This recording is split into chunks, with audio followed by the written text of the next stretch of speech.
Bismillahirrahmanirrahim. Assalamualaikum warahmatullahi wabarakatuh. Saya Ainur Hasanah, mahasiswa MPDR semester 3, akan menyampaikan tugas 1, studi komparatif pendidikan dasar di berbagai negara. Tugas saya untuk menganalisis dan mengambil poin-poin penting dari 4 artikel. Yang pertama mungkin artikel tentang analisis peran media sosial dalam membentuk identitas nasional generasi milenial di Indonesia.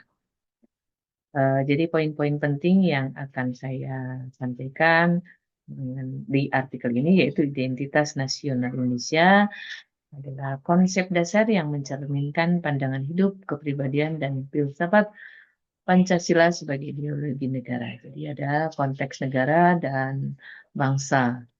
Kebangsaan seperti agama, adat, istiadat, moral, suku, budaya, dan lainnya. Ada peran penting, yaitu peran media sosial dalam membentuk identitas nasional di generasi milenial Indonesia untuk memperkuat identitas nasional dan membedakan Indonesia dari negara lain.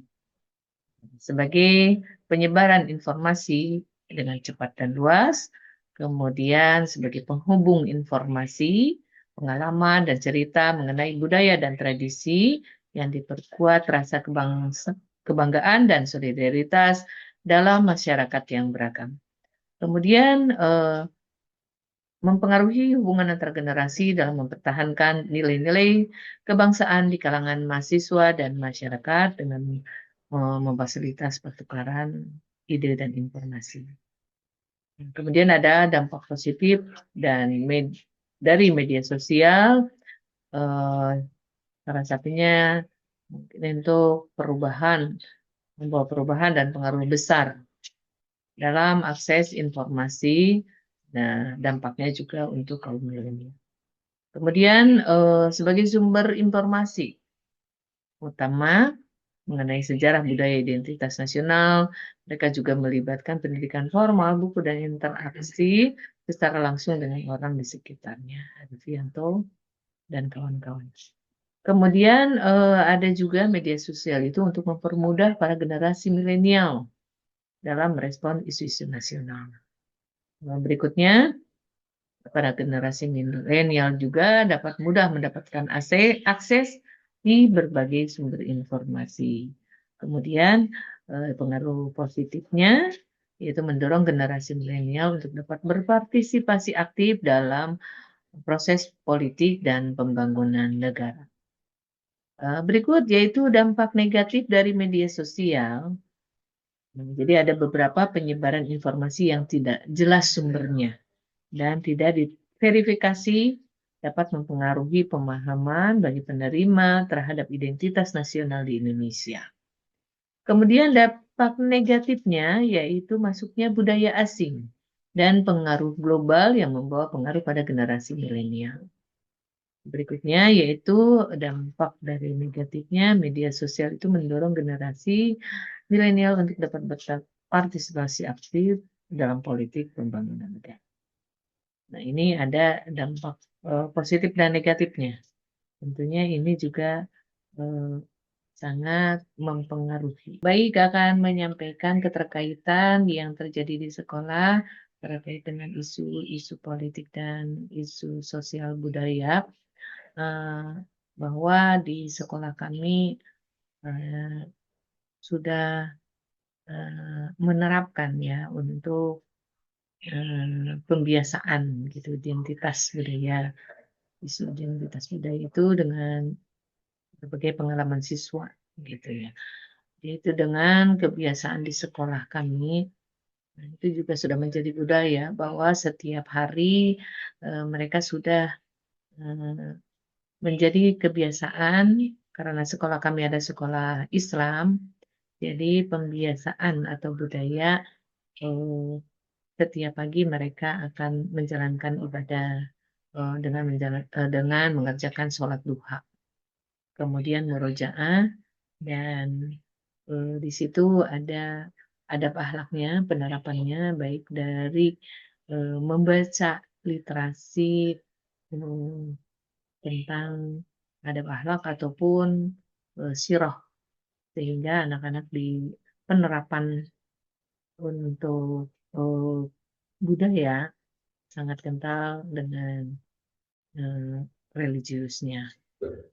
Kemudian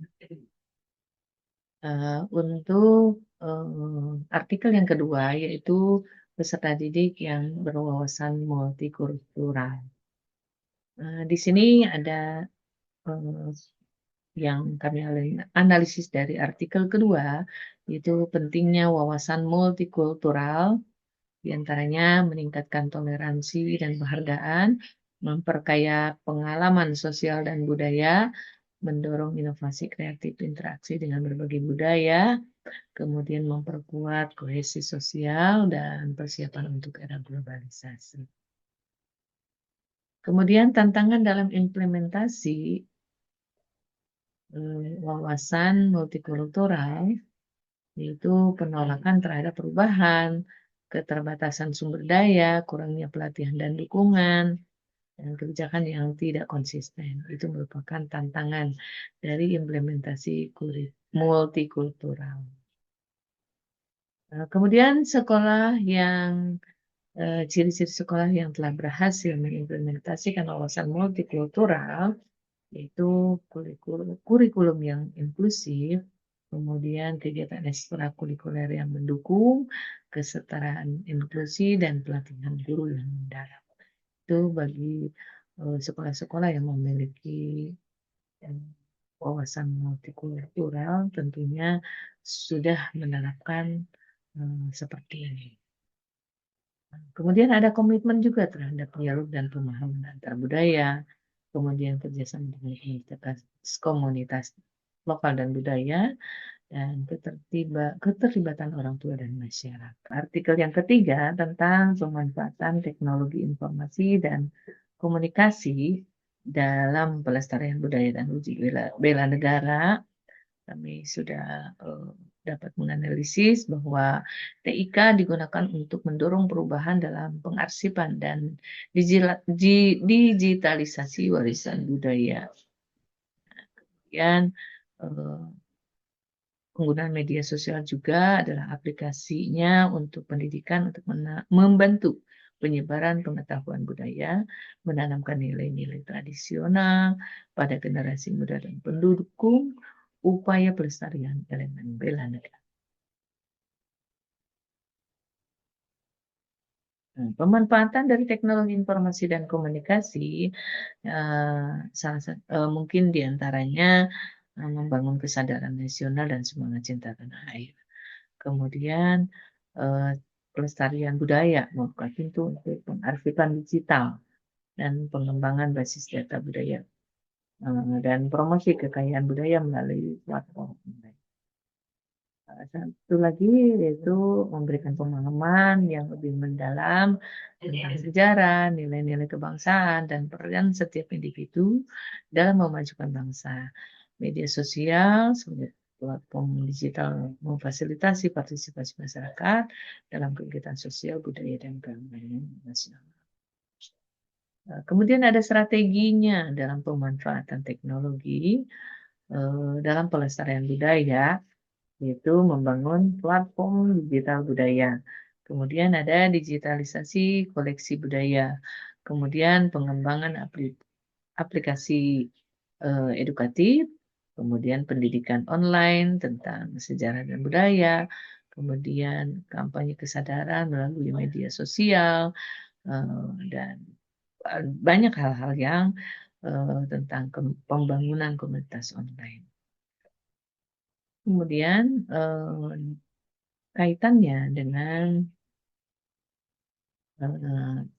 yang terjadi di sekolah kami bahwa teknologi informasi sudah kami kolaborasikan dengan pembelajaran sehingga siswa-siswi bisa menggunakan media yang sudah tersedia. Media teknologi biasanya kami memakai in fokus, kemudian slide, itu untuk menunjang supaya pemahaman anak-anak lebih eee, dalam. Kemudian, ada lagi untuk, eee, penggunaan aplikasi online, kemudian, pembelajaran berbasis proyek. Itu juga, penunjang dari teknologi yang sudah kami terapkan di sekolah kami. Kemudian ada, pemaparan yang terakhir, yaitu efektivitas kebijakan sosial dalam pemecahan masalah sosial. Dari analisis artikel, ada poin-poin penting yang saya ambil, yaitu dari Martionis tahun 2007 mengemukakan bahwa masalah pengangguran serta masalah kesehatan dan pendidikan disebabkan karena kemiskinan. Berada di urutan ketiga di antara 10 masalah sosial yang dianggap serius pada tahun 2006. Eh, Keduanya yaitu kenyataan yang disebabkan oleh parameter dan pengukuran keberhasilan yang tidak akurat. Kemudian penanganan yang dilakukan kurang komprehensif, hanya bersifat rehabilitatif dan kurang memberikan porsi yang memadai untuk tindakan preventif dan promotif. Pendekatan digunakan sekedar karitatif, bukan pengembangan kapasitas. Ini efektivitas penanganan masalah sosial akan ditentukan oleh akurasi dalam 3 hal, yaitu ketepatan dalam identifikasi masalah, ketepatan dalam mendiagnosis masalah, ketepatan dalam merumuskan tindakan pemecahan masalah. Ini adalah menurut Coleman dan Reese tahun 1987 bahwa kajian masalah sosial di berbagai negara dan akhirnya meliputi masalah sosial yang terjadi pada institusi. Baik, untuk berikutnya yaitu menurut Coleman mendefinisikan bahwa masalah sosial yang terjadi pada institusi sosial yaitu masalah pendidikan.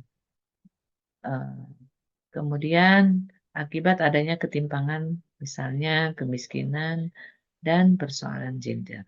Ketiganya penyimpangan dalam perilaku seperti kriminalitas, kecanduan, dan dampak perubahan seperti masalah urbanisasi dan lingkungan hidup. Ini masalah-masalah pokok bahasan yang dibahas oleh Leon tahun 2009 bahwa masalah-masalah sosial tersebut adalah berbasis ketimpangan terjadi pada institusi sosial, kemudian masalah juga terjadi dalam sosial and physical world, dan masalah yang terjadi dalam perilaku individu sebagai perubahan sosial. Mungkin dari pemaparan ini kami masih terdapat kekurangan, mohon maaf. Assalamualaikum warahmatullahi wabarakatuh.